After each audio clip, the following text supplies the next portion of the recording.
before I planted the flag for Lucas James Talent Partners.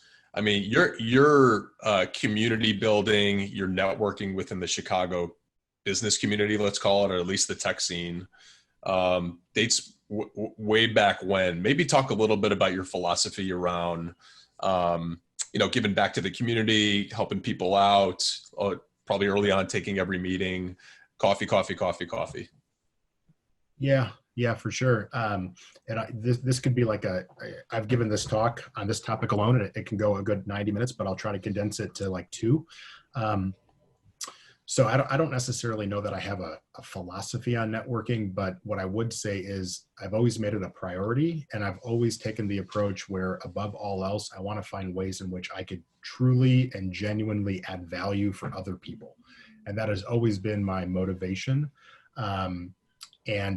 And it seems to have worked. And it dates back to, Tim, you had mentioned that we had met each other when we were working for a company out of college back in the day. I had left that company to start my own business. And due to a number of factors, one being the fact that I started it like right before the crash of '08, and I spent a bunch of money into the business. I didn't have a ton of dough just laying around for like marketing.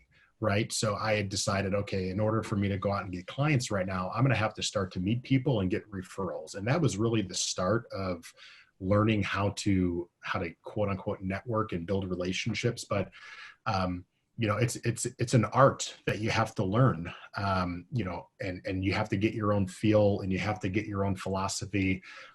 But I can't even imagine how many thousands of coffee meetings I've had at Starbucks and Panera's and corner bakeries over the past 12 or 13 years since starting that business.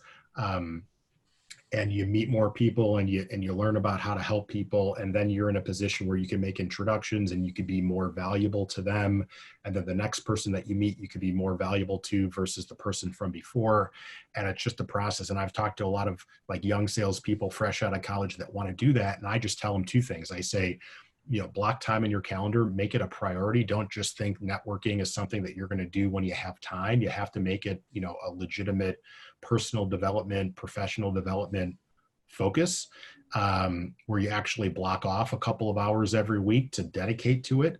And then number 2 is you have to add value and then do it genuinely and follow up. So don't just say, hey, I'm here to help you. What could I do to be helpful?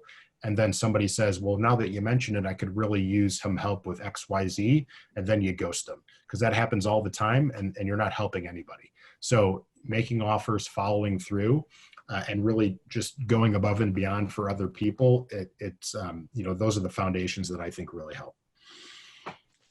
I don't know if I ever told you this, but I mean, learning from just watching you, our initial meeting that we had, and then the subsequent, relationships that I've built over time. I mean, my business just started with me. I have a sales team now. We've basically taken what you're talking about and put it into our sales process.